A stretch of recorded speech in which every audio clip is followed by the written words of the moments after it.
પાવાગઢ બાપજીની જય। આપ સૌ વાવથરા જિલ્લાવાસીઓને દ્વારકાધીશના દર્શન કરવા આવ્યો હતો અને દુઃખદ સમાચાર મળ્યા કે ગઈકાલે દિયોદર તાલુકા પંચાયતના પ્રમુખ ઉપપ્રમુખની ચૂંટણી હતી અને તંત્ર દ્વારા લોકશાહીની હત્યા કરવાનું કામ કર્યું, પરંતુ એનાથી વિશેષ આ તો મહાભારતના યુદ્ધથી પણ કૌરવોને પણ કલંકિત કરે એવું રાવણ જેવું કૃત્ય ગઈકાલે કર્યું છે।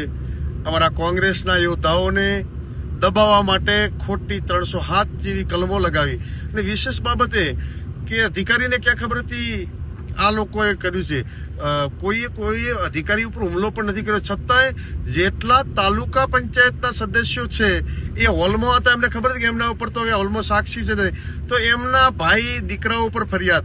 અમારા કોંગ્રેસ માટે આક્રમક લડતા ગિરિરાજ બના હોય, ભાઈ સિદ્ધરાજસિંહ હોય, અમારા ભૂદેવ સમાજના આગેવાનો હોય, અમારા પ્રજાપતિ, તમામ આગેવાનો ઉપર ખોટી ફરિયાદ કરી છે।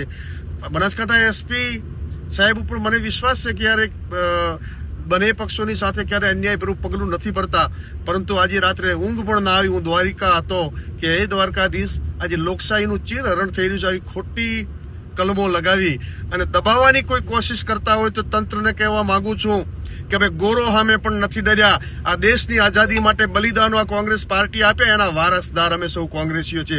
આવતીકાલે વાવ-થરાદ અને બનાસકાંઠા જિલ્લાની તમામ પ્રજાને વિનંતી કરું છું કે આ લોકશાહીનું ચીરહરણ થઈ ગયું છે, આ લોકશાહી બચાવવા માટે આવો આપણે સૌ આવતીકાલે દિયોદર મુકામે જે લોકશાહીની હત્યા કરવામાં આવી છે અને ખોટી ફરિયાદો કરી અને કોંગ્રેસના કાર્યકરોને દબાવવાનું જે કાર્ય કર્યું છે, એક નહીં 1000 ફરિયાદો કરશો તો પણ લોકશાહી માટે કોંગ્રેસ જ્યાં લડવું પડશે ત્યાં લડશે।